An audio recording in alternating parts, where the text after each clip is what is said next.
Metaphysics, who specializes in fields pertaining to panpsychism, pantheism, mental causation, and altered states of consciousness through thinkers such as Whitehead, Spinoza, Nietzsche, and Bergson. Peter is a lecturer at the University of Exeter, where he is a founder of EPIC, the Exeter Psychedelic Interdisciplinary Center, and developer of its postgraduate courses in psychedelics, mind, medicine, and culture. He is co-director of Europe's largest psychedelics conference, Breaking Convention, and the author of Noumenotics in 2015, Modes of Sentience 2021, and co-editor and contributor of Philosophy and Psychedelics 2022. Breaking Convention, Musings and Mediations on Psychedelia, and author of Bloomsbury's forthcoming book, The Psychedelics Manual, Metaphysics and Meaning, alongside numerous articles, as well as a TEDx talker on psychedelics and consciousness, and speaker on the BBC show, The Trip. Peter is an inspiration to the recreation of Inhuman philosopher Marvel superhero Karnak. Today, Peter will be discussing psychedelic research and the metaphysics of mind. If you would like to ask a question during this talk, please either enter them into the Q&A function. Without further ado, let's all give a warm welcome to Peter. Well, thank you. Thank you, Yannis. And thank you to the team for inviting me, and thanks for being here to listen to me. It's a pleasure to be here. I'll share my screen. And I think I've got I'll speak for about 45 minutes with 15-minute Q&A. Is that okay, Yannis? Or shall I just speak? Or how I don't know how the Q&A is going to work, but That's okay. We'll have a little Q&A at the end. Okay, so I've got 1 hour altogether, yes? Yes. Cool. Right. Can you see my screen? Yes. Great. Okay. Well, so yeah, my name's Peter Sjostedt Hughes. I'm a philosopher of mind and metaphysics, based at the University of Exeter, as was said. And I'm going to talk about something quite new for me in a way, although it's part of something I've been working on for years. So within the metaphysics of mind and psychedelic research, I'm going to look at something called derealization and negative ontology. So what I'm going to do really is combine philosophy and psychology, or clinical therapy, really. Because my general project is to try to get philosophy or metaphysics within philosophy, try to get that into psychedelic therapy. Okay, so this is the plan. I'm just going to tell you a little bit about, sort of start big. So I'm going to tell you about the context in which I operate. So the new EPIC Center or EPIC in Exeter. And then I'm going to sort of narrow it down to what I'm doing in that center, which is metaphysics for psychedelic assisted therapy. And then I'm going to I'll explain these terms as we go along. I'm going to talk about intellectual and experiential metaphysics. Then I'm going to talk about the new terms I just made up, positive and negative ontology. And then we're going to look at this horrible, quite serious condition called derealization, and depersonalization, derealization disorder. And although it's kind of, it's only recently really been picked up. William James, over 100 years ago, spoke about it, as did Jaspers and others. We're going to compare it to his stuff on, which is used in psychedelic studies a lot. So the noetic quality you get in mystical experiences induced by psychedelics. And then we're going to look at this interesting sort of passage in William James's book, where he suggests that we use metaphysics perhaps for derealization to treat it. And I'm going to ask whether that's actually a good idea or whether it's a dangerous idea. And then we'll go into the sort of metaphysics behind derealization, which is solipsism. We'll look at Descartes' demonia and F.H. Bradley's critique of it. So it's going to be kind of like philosophy heavy. I am a philosopher, but at the same time, that there's a practical purpose to it all. And, apologies if there are words I use which are unfamiliar. You can always ask me at the end, and I'll try to explain everything as we go along. Okay, but let's start with number one then. The Exeter Psychedelic Interdisciplinary Center, EPIC. So this is where I work at University of Exeter. We've got a wonderful core team there. You see I'm working with Celia Morgan there on the left, He's a psychopharmacologist, specializing in ketamine and ayahuasca. Andy Letcher there. He wrote Shroom, A Cultural History of the Magic Mushroom. He's kind of religious scholar of religion. Leo Roseman there, who's a well-known psychedelic researcher. He came to Exeter from Imperial College. Simon Rafal there also is a psychiatrist, but also is an expert of the Shipibo people and tries to bridge indigenous knowledge with Western scientific knowledge. And there's me. And we're missing Anjali Bhatt there as well, who's a neuroscientist, and she and I work on we give this course at the University of Exeter called Mind. Um, so she's looking at the neuroscience behind psychedelic consciousness, and I'm looking at the philosophy of mind behind it.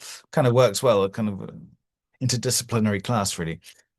And there's a photograph of the broader team. We've got a number of master's students, PG cert students, PhD students, postdocs, and so on and so forth. Great, and we've got our own sort of high tower behind us there, and a new logo here, which is kind of like a nest, you see.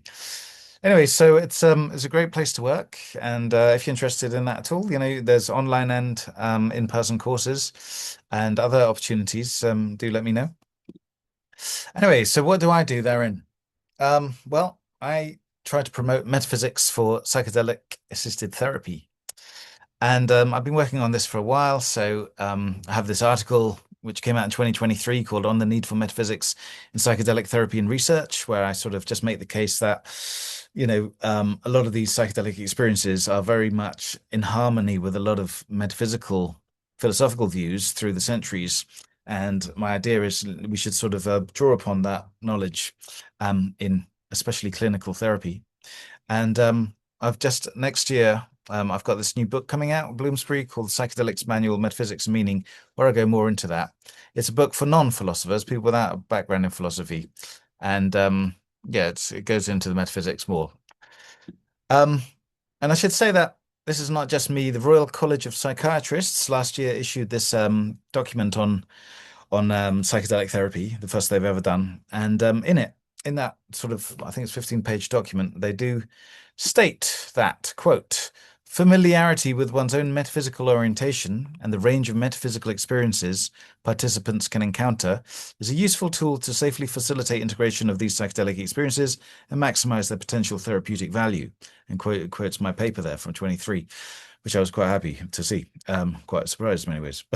But anyway, so there is a kind of official recognition that metaphysics should be part of this. What metaphysics is, I shall go into in a moment.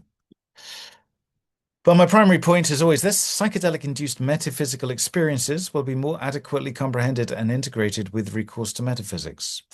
In other words, if you're having if you take a psychedelic and you have a metaphysical experience, such as idealism or pantheism or panpsychism or all these isms that I can talk about, doesn't it make sense to try to integrate those, make sense of those when we look at the philosophy behind them?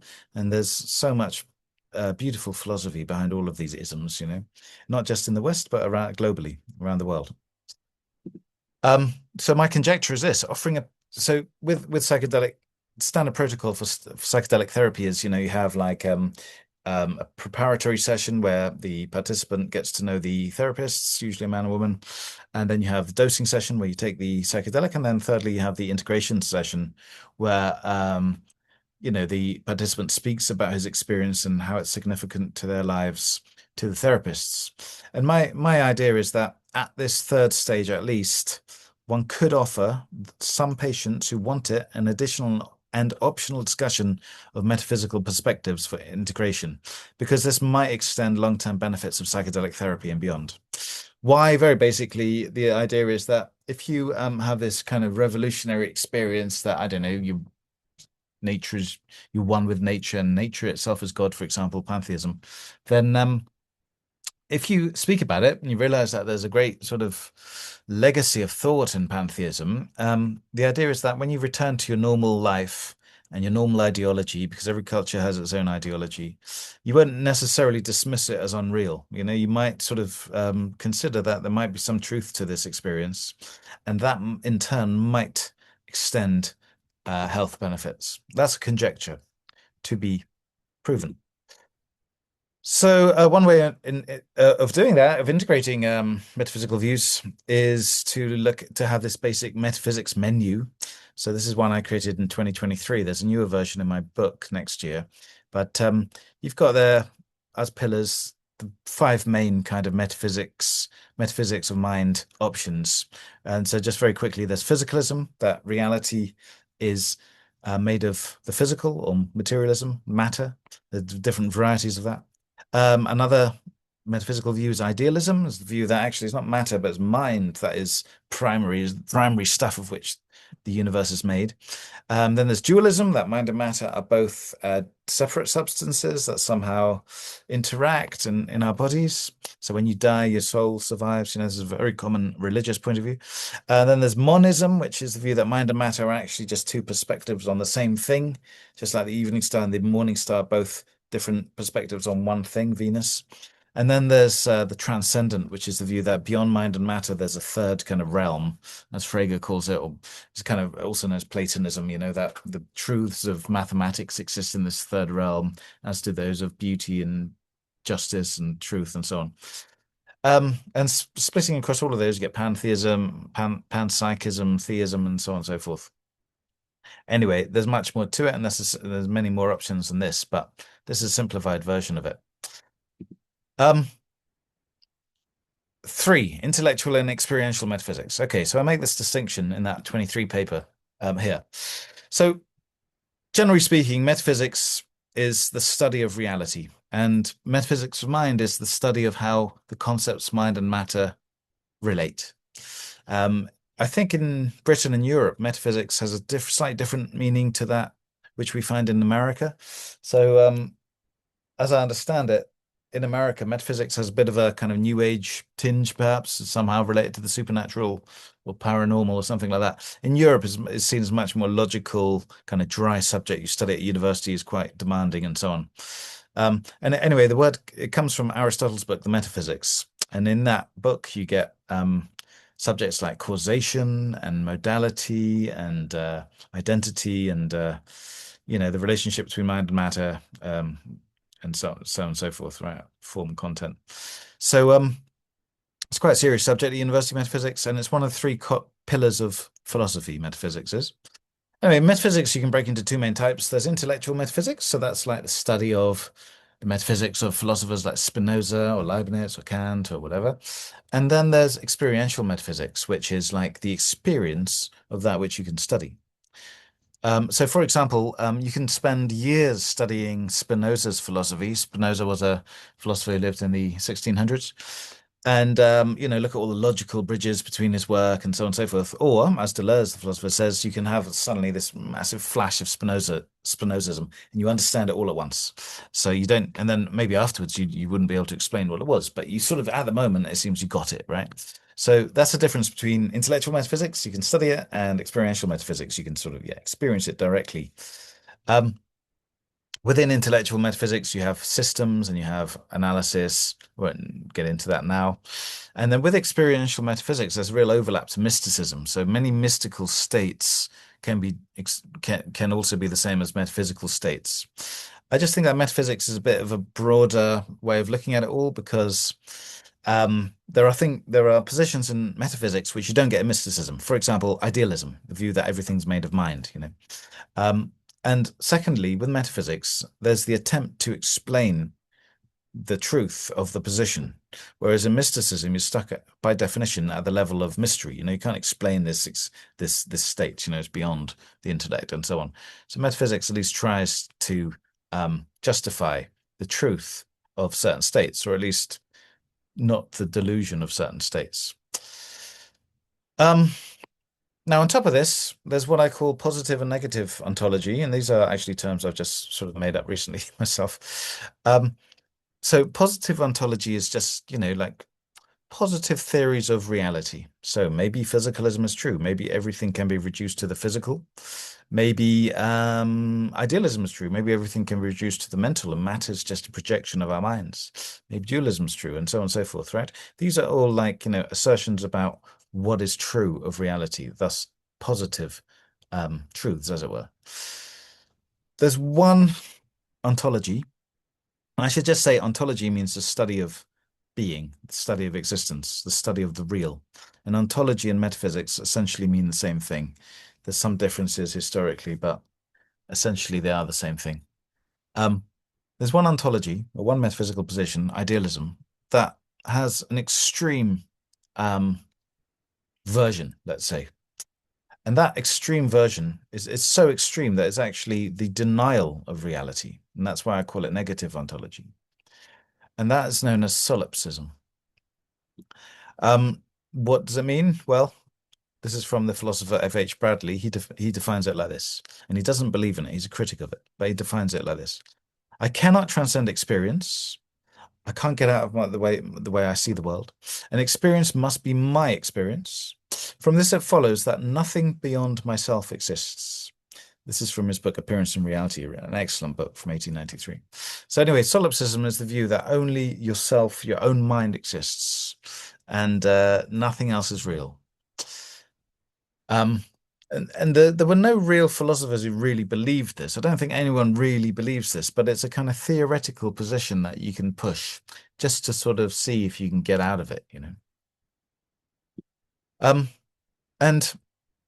And I'll explain solipsism in more detail in a moment. But for now, let's realize that solipsism, that only your consciousness exists. You don't even know that your body exists. Only your consciousness exists, right? And only yours, not other people's or other beings, not even God's, or the gods.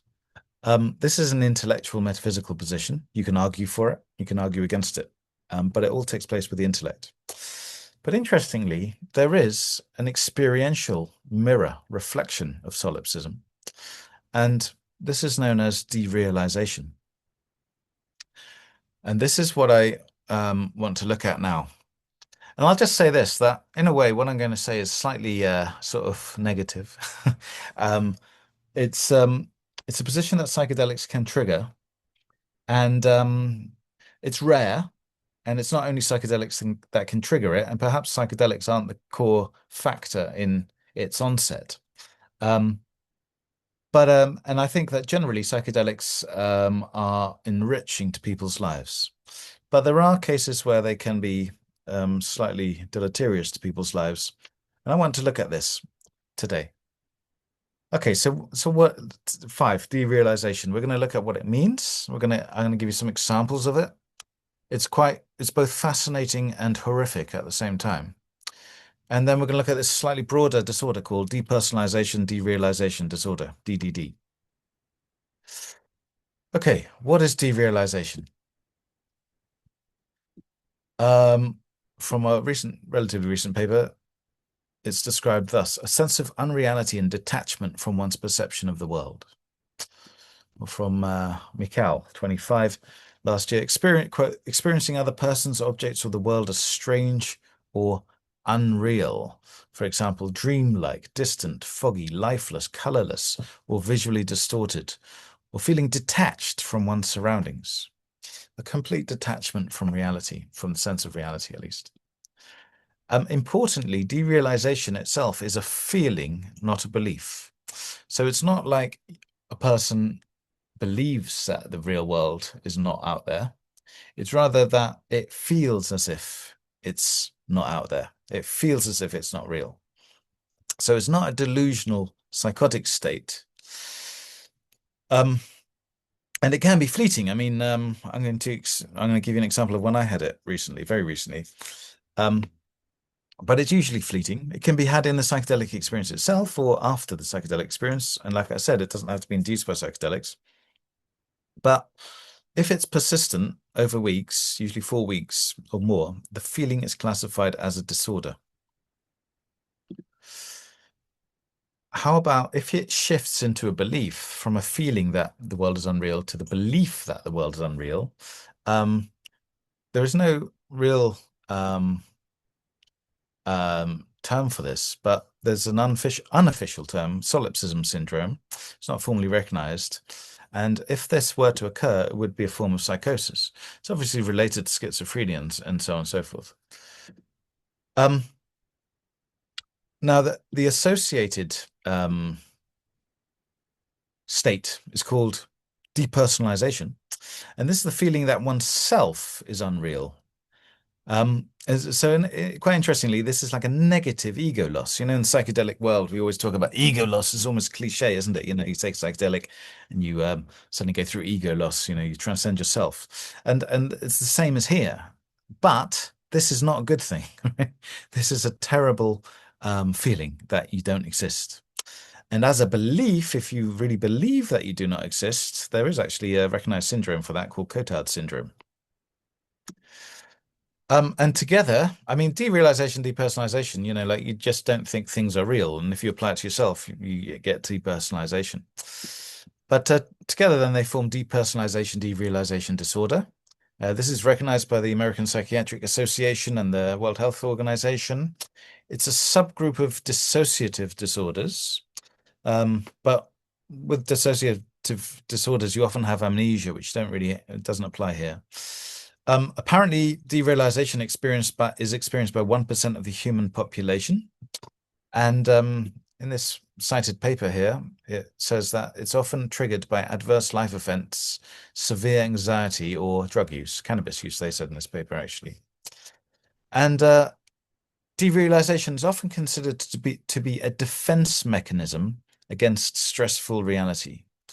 In other words, there's a need to detach from reality.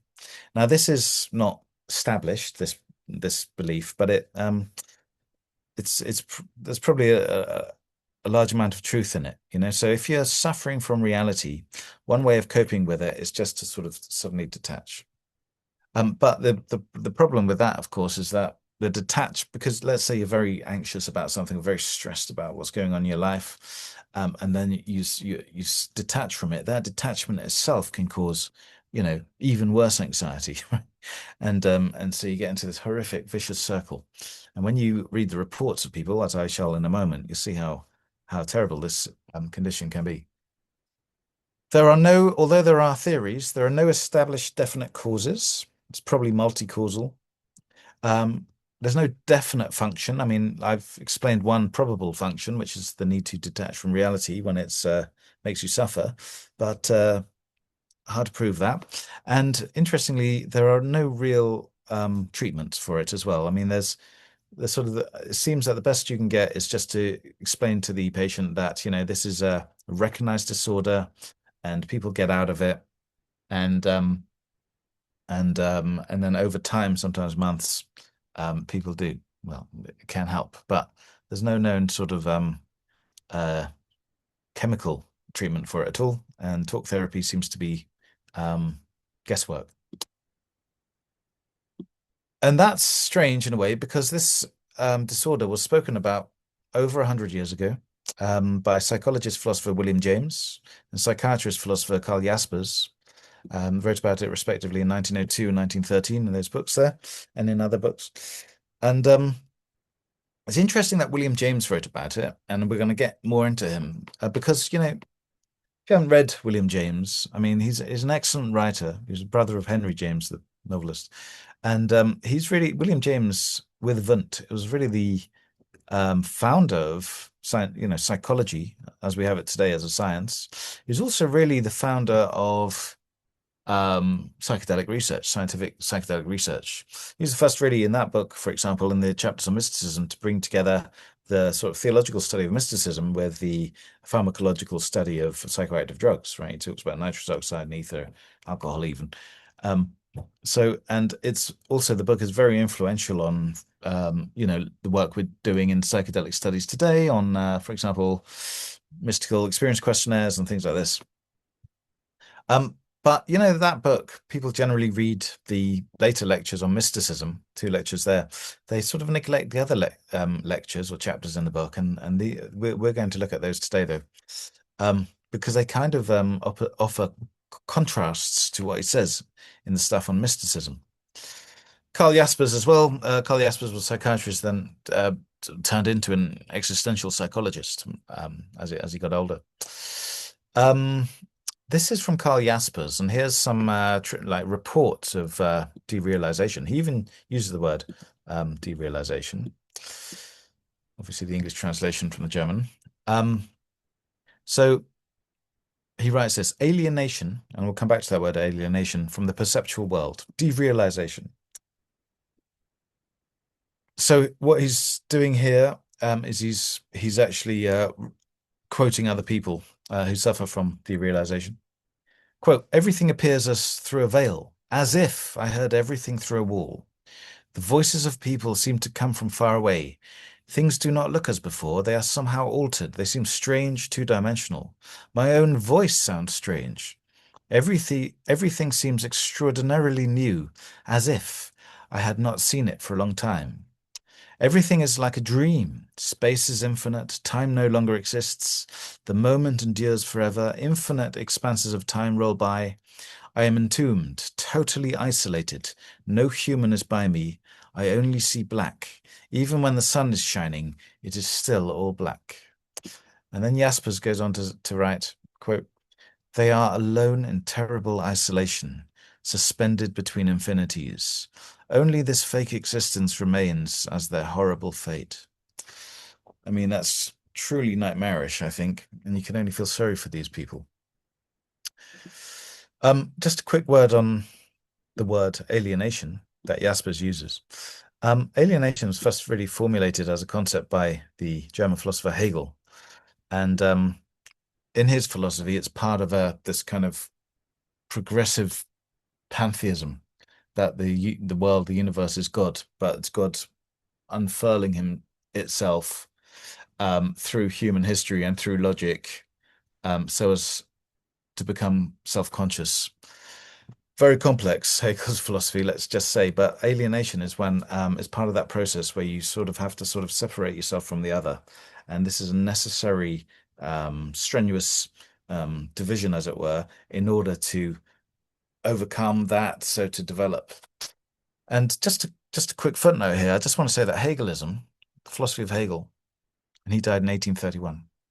It's a general underground current that informs much of our thoughts today on mysticism, influenced James. James writes about Hegel in the same book, I should say. An influence of existential psychology, an influence on social progress. I mean, Hegel immediately led on to Marx, and Marx, of course, is well known for speaking about alienation, that the worker is alienated from their work.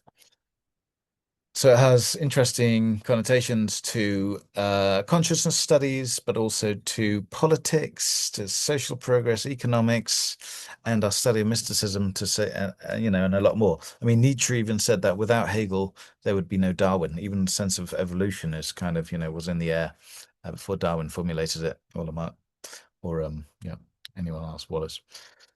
Anyway, that was footnote. Now, okay, so we've looked at derealization. There's also a term which Matthias Michael seems to have coined last year called psychedelic associated depersonalization derealization disorder. I've referenced the text below there if you're interested. In that text, he writes this: drug intoxication is a common trigger of depersonalization derealization symptoms, and depersonalization derealization disorder patients often report it as the precipitating event. But the phenomenology of DDD does not differ depending on a triggering event. So in other words, regardless of whether you got into DDD via psychedelics or cannabis or just anxiety or stress or whatever, the phenomenology, the experience of it later on seems to be the same, he argues. Now here's an example of psychedelic-associated depersonalization derealization disorder. God, that's a mouthful, isn't it? From another paper, which came out last year, and cited below there, if you're interested again. And this is a guy who took too much acid, basically, it seems. So I'll just read it to you. A 20-year-old student presented after having used LSD on a weekly basis over a period of 6 months, increasing the dose by 50 to 100 micrograms after each session.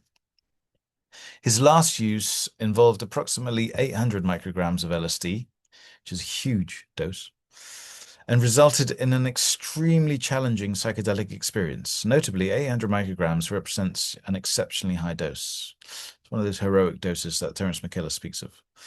He experienced, the student, undulating patterns, severe time distortion, the sensation of being dead, intense anxiety, and a subjective loss of control over bodily functions, including disturbed proprioception and pronounced depersonalization, derealization within the experience. He described the impression that his arms and legs were moving in ways incongruent with his internal experience. About 1 week later, he developed a persistent state of depersonalization, derealization, which in turn led to increasing anxiety and panic attacks due to the overwhelming and unfamiliar nature of these symptoms, particularly a fear that the altered perception of time might return. He reported that his environment appeared unreal and that he felt disconnected from it, as if there were an invisible wall between him and the rest of the world. End quote. I should say again, I just want to stress that, LSD or any psychedelics mostly don't lead to this, and as we know, it can be very medicinal and therapeutic. But in this case, it seems like the guy overdid it. And the argument from Mikkel and others is that it still wasn't necessarily the psychedelic that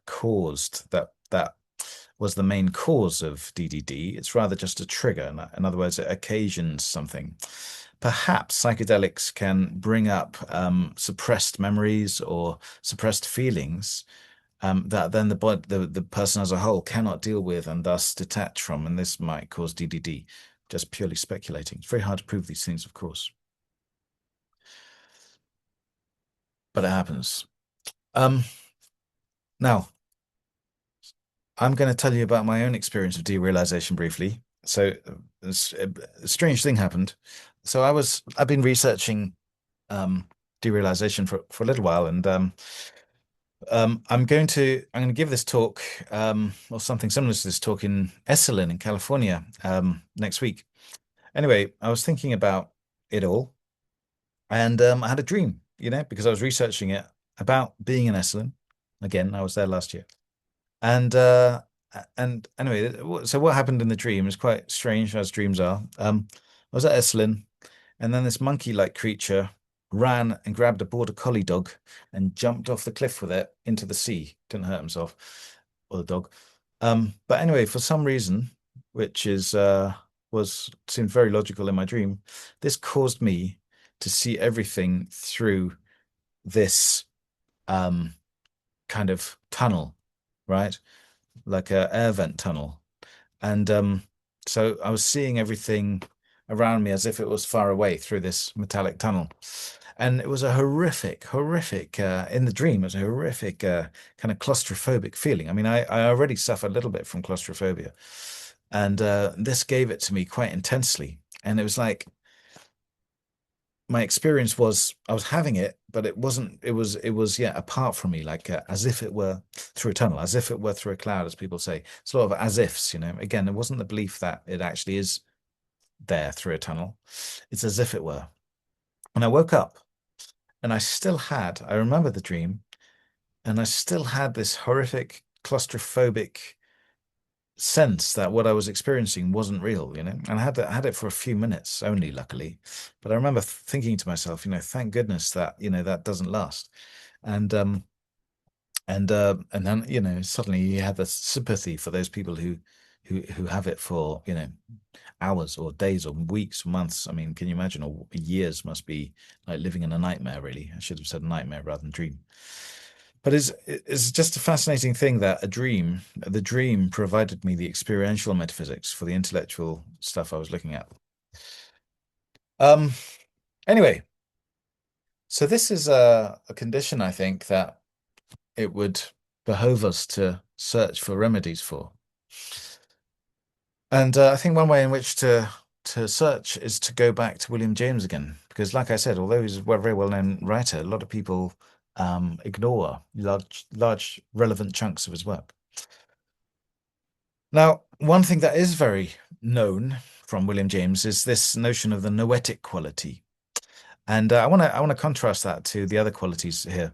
So, it's very well known that in the chapters on mysticism, lectures on mysticism in the book, he says that mystical states can be defined by through four main marks. One is that the experience is passive, like you haven't got control of it. Another one is that it is ineffable. In other words, you can't put it into words. Another one is that it's transient. He said it doesn't last up more than 2 hours, but of course that was before LSD was discovered. And the fourthly, he writes, it has a noetic quality, right? Which means that it seems real. It seems realer than real. It's a sense of hyperreality, as I put it there. To quote James, he writes, mystical states of insight into depths of truth, a curious sense of authority, you know?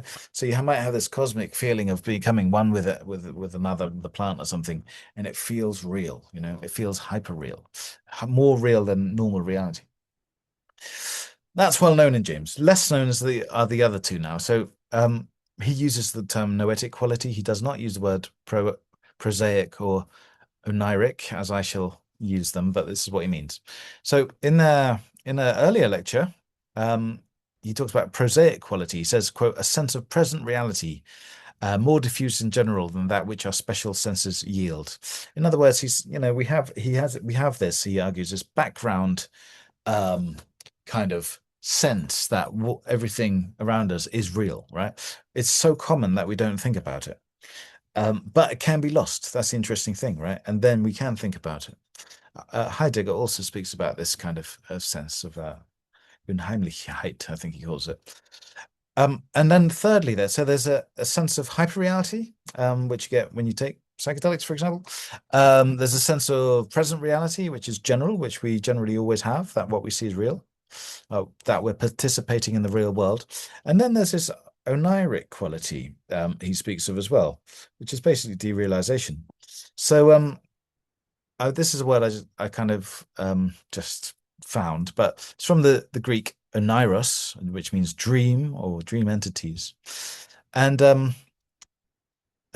James writes this, the sense of reality has its negative counterpart in the shape of a feeling of unreality by which persons may be haunted, a strange feeling of being in a dream. It may become a carking, anxiety-laden pain and even lead to suicide, he writes. And then in a later chapter, the Sixth Soul, he writes this, it is as if I could not see any reality, as if I were in a theatre. He's quoting someone. I can no longer find myself. Notice again the as if, everything's as if, as if it's in a dream, as if it's far away, as if it's, in a cloud, as if I'm in a dream. There's never the belief that you actually are. It has this as if quality, which is the oniric quality. And note this, in these two contrasts, especially when we think about psychedelics, what psychedelics can induce, because we often sort of fall into stereotypes. And one way of seeing things. So there's a noetic quality, which is this, that which commonly seems unreal feels real with a noetic quality, when you're in this state. And this is vice versa to the oniric quality, which is that which commonly seems real feels unreal. So psychedelics can induce both of these, interestingly, these two kind of contrasted opposites. Also, here's a second contrast. So the oniric quality is alienation from nature and others. There's this distance that has been created somehow. Alienation from nature, alienation from other people, alienation from oneself when it comes to depersonalization. Whereas this is, the opposite in many ways to nature connectedness, which a lot of psychedelic researchers speak of, like Sam Gandhi and so on. Which is the opposite, is a fusion with nature. You become one with nature and you become one with others and you sort of become one with yourself. You find yourself, as it were, right? And there's a strong emphasis on the second one with psychedelics, and that's probably more common, But there is that alienation that psychedelics can also cause, perhaps more rare, and it's not just caused by psychedelics, but it is there. And both of them we find in William James. Both of them. Now, moreover, William James makes a suggestion in that book, which I don't think anyone has really explored. And I'll read it, just a small paragraph. He writes this.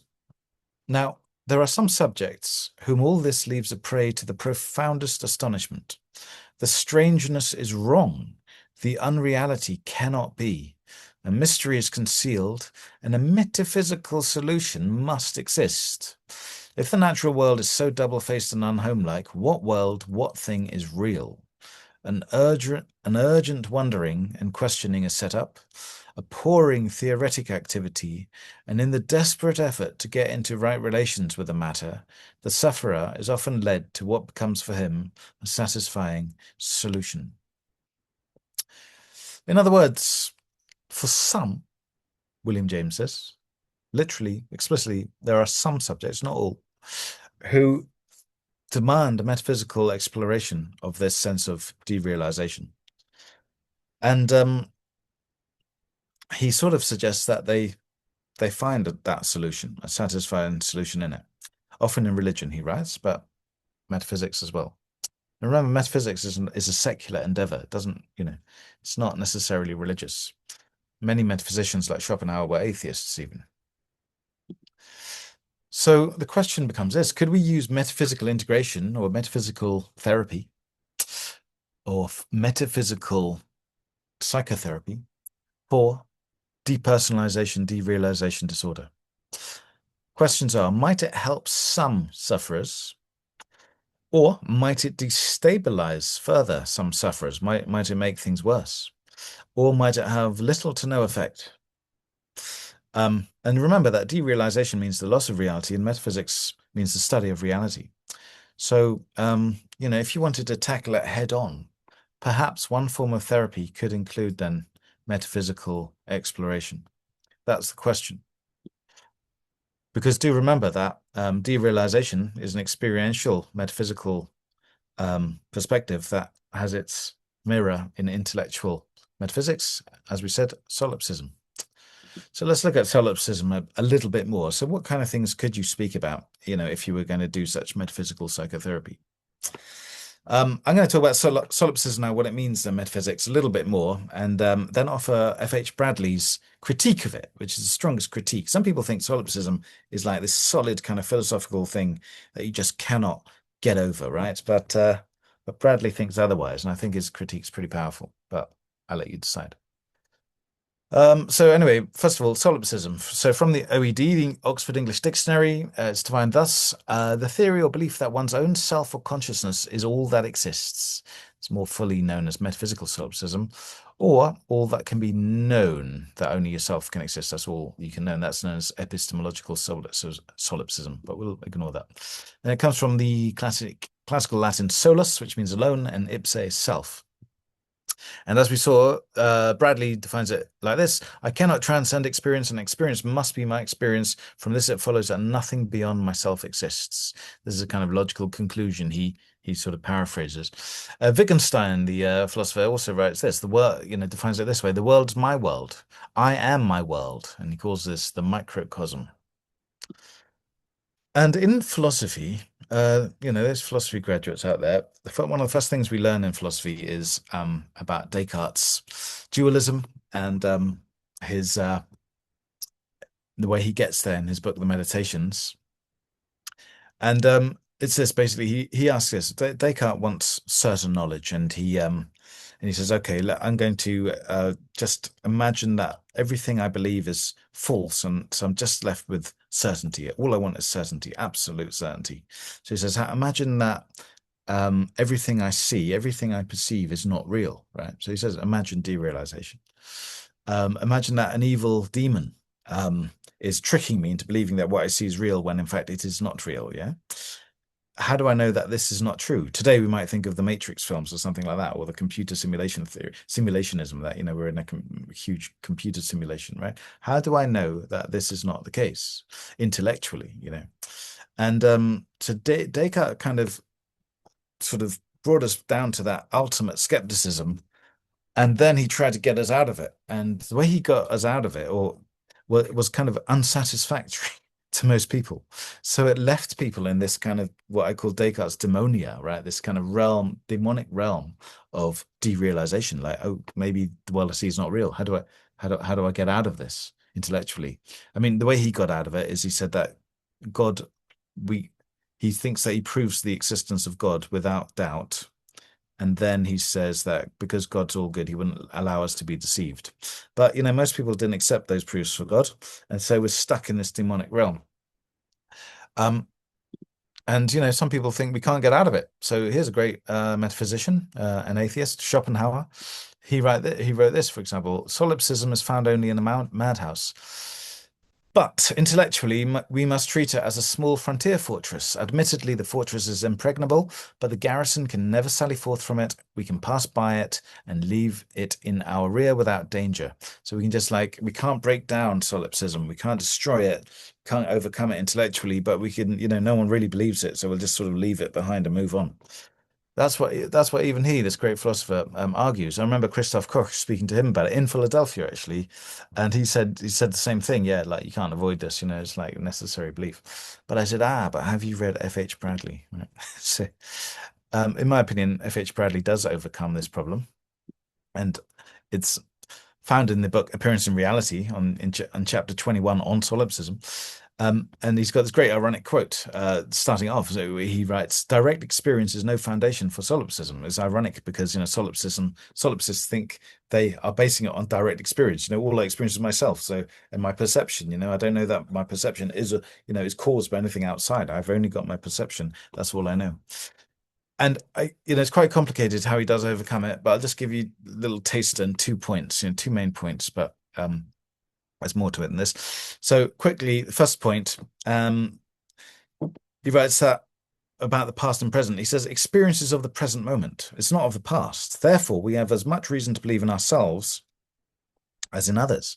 Because when we think of ourselves, we think of ourselves as a temporal being. We've existed in the past, we've experienced the world like this, and we're still experiencing the world like that. But you don't actually experience the past, right? So if you're going to believe in something you don't experience, then why not believe in other things that you don't experience, right? You've got just as much right, number one. Number two, is deeper really, and this touches on nature connectedness, but he argues that solitariness, being alone, is inferred, not experienced. You don't actually experience that. It's your self or your perception alone that exists. That is not perceived. He writes this, quote, I deny that the felt reality is shut up and confined within my feeling. It may remain positively itself and yet be absorbed in what is larger. The mind does not exclude inclusion in a fuller totality, something that is my private feeling and also much more.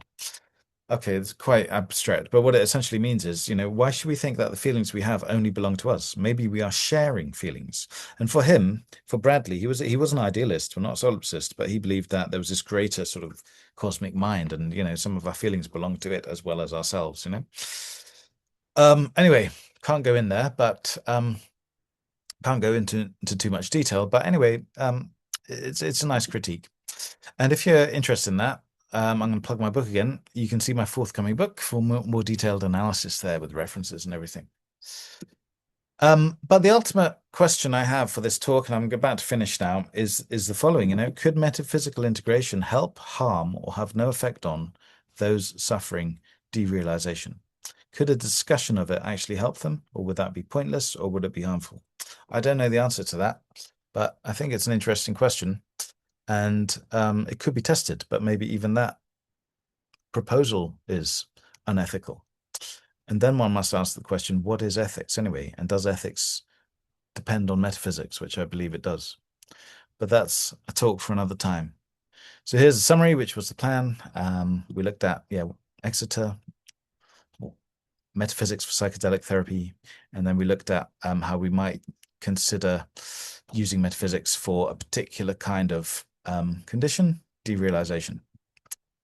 And with that, I shall end, and thank you for your time.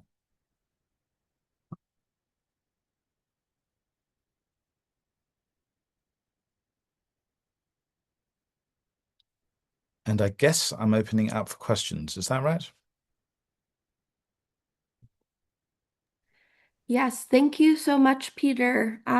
We do have a couple questions for you that came in from the chat. And so I'll go ahead and read the first one. This is from Joey in the audience. Their question is, which contributes more to the severity of derealization, depersonalization, the intensity of the precipitating event, or the vulnerability of the individual? I think that's an open question, and I'm a philosopher, not a psychiatrist, so I won't be able to give you a good answer. But from what I have read, I think it can, the general belief is that the main contributing factor is actually the person. So both the situation of the person and the character of the person. So is that person prone to anxiety and stress? Number one. And two, are they in a stressful situation, right? And that seems to be, is at least in the modern literature, this seems to be the main reason believed to cause it. And what psychedelics might do in this regard is to, like I think I mentioned briefly, like psychedelics might, for example, open up suppressed memories that were like the cause of anxiety and thus were suppressed. That's one defense mechanism. And because they are no longer suppressed, these memories then, for example, can cause dreaded anxiety, which then the body has to deal with in a different manner, which is detachment from reality totally. But this in itself causes probably more anxiety. So it's not a very good method that the self uses, right, to defend itself. And all of it is speculation. I mean, how would you actually determine whether this is true? This is a general problem with, I think, a lot of psychological conditions and whatever, right? A lot of them don't have neural correlates, and even if they do, that doesn't tell us much.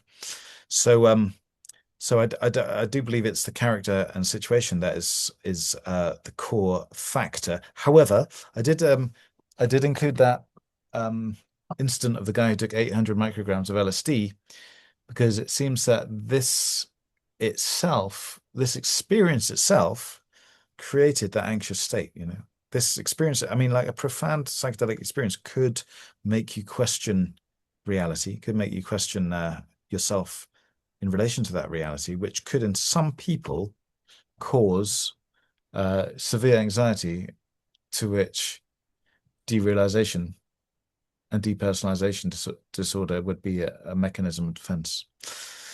However, like I say, all of this is conjecture. It's just not very well known how and why it operates. Thank you. Yeah. And we have a couple questions coming in for you, so we'll send you an email after the conference with all of the questions that were asked. I think we have time for one more. And so Faith from our audience members is asking, given the broad range of metaphysics, how would you suggest having a conversation with people about their personal metaphysics? Yeah, well, good question. And this is the reason I've wrote my book coming out next year. I'm not advertising it as a genuine answer to that question, Psychedelics Manual. Metaphysics, there's a broad range, but you can break it into 5 main types: physicalism, dualism, idealism, monism, and transcendentalism. And, I think that therapists can get a training in this, a little bit. They don't need to become philosophy professors, but a general broad understanding of what these terms mean and how they might apply to certain experiences, I think, would be a useful tool for many psychedelic assisted psychotherapists, right? It's not, it wouldn't replace general therapy. And for many people, it wouldn't even be applicable because they might not have a metaphysical experience. They might have a purely somatic experience or whatever it may be. But in certain cases, I think people, therapists could learn about this. How do they do that? Well, read my book, my paper, and I suppose therapists could go for little courses on it, like I say, online or whatever. Like I say, I'm just proposing it as an additional tool. So you don't need to become a huge expert in metaphysics. But what's happened in the last 100 years is we've gone through this, what I call the coma of metaphysics. Since, the sort of early 20th century, the West has kind of shunned metaphysics. The reason's political mostly. It's to do with the wars, the world wars, and so on and so forth. All of that is my book as well. But as a result, psychologists, therapists, clinicians don't really know anything about metaphysics, which is a great shame because it's a study of reality. And so I'm trying to bring that back, And like I say, metaphysics is a great suppressed legacy in the West, but there's also very fascinating metaphysics in the East as well, in India, China, in the Americas, all around the world. This is a multi-cultural endeavor. But yeah, the first step would be read my 2023 paper and then read my forthcoming book, and then And then, this is an ongoing project, so we'll see what happens. Great, thank you. We do have time for actually a couple more questions. We'll see how many we get through here. I love questions. Keep them going. Yeah. Giannis, do you want to bring in the next question? Yeah, we have one coming in from the audience, and it goes like this. Carl Jung's concept of psychotherapy aims to address archetypes or non-physical realities within the individual as wholly real to help address the issue they're having. This is a very loose description, but the direct experience of these mental modes is what is important to the practice itself. In relation to your research and goals that were brought up, do you find Jungian psychotherapy or depth psychology finding a role in this specific area of research to help address the questions you ask? Yes, well, my master's student's actually working on Jung and the concept of synchronicity in relation to psychedelic experience. And in our 2022 book, we've got a chapter on Jung's Red Book in relation to psychedelics. Interestingly, Jung himself was not particularly fond of psychedelics, but there's an interesting history with him and John Smithies, who worked with Huxley and Osmond on the, which led to sort of the doors of perception and so on. And he was interested for a while. Anyway, generally speaking, is it useful? I think I think it certainly has its role. I classify the collective unconscious and the archetypes as a part of transcendentalism, what I call transcendentalism, and it's part of my book. So I think it plays a role. I personally am not a Jungian. I don't know too much about it, but it's quite fascinating, and I would refer you actually to the work of a guy called Dean Rickles, a philosopher who's English, but he's based at Sydney University. And he's written a book called Double Aspect Theory with Atmanspacher, and he's quite a Jungian, and he applies this notion of psychoids to the question of reality. And he's also written a book about psychedelics and philosophy of mind. So check out Dean Rickles' work if you're particularly interested in that, as well as our 2022 book called Philosophy and Psychedelics, and that was written by someone called Johanna Sopanen, a friend of mine. So yeah, no, there's a lot of there's a big role for that, and I personally see it as a part of a broader metaphysical outlook. Okay, thank you for that. I think we'll do one more question, and it goes like this.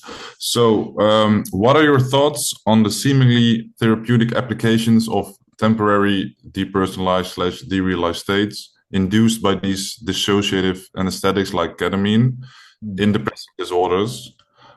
Is there a substantial experiential distinction between these states when induced by NMDA antagonist versus the serotonin antagonist and classical psychedelics? And finally, why does one appear to be therapeutic under certain circumstances? I mean, this is more a question for a clinician than a philosopher, but I will, as far as I understand it, dissociation often includes amnesia, memory loss, and DDD does not. But why? The main question is like, why could it be therapeutic rather than harmful? Well, it's an interesting question. I don't really know the answer, but I would imagine that, if you think that DDD, derealization, depersonalization disorder, is a coping mechanism, perhaps since, it's actually, if you've got an extremely stressful life, even though it's horrific in itself, it might be the better of two evils, right?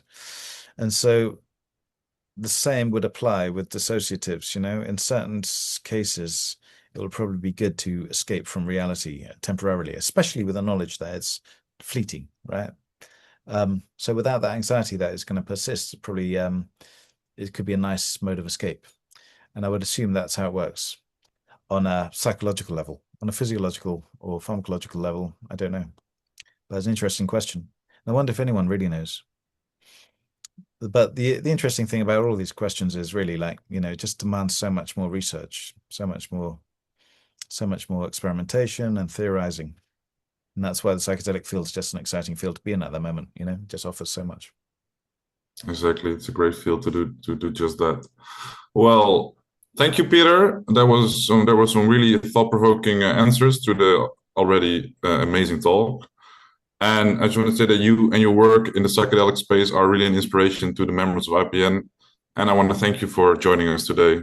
And as Bianca said, we will send the rest of the questions to you, and then we will broadcast the answers back to our members. Well, great. It's been a pleasure. Thanks for your time. Thanks for inviting me, and good luck with it all. Thank you. Have a good day. Thank you, Peter.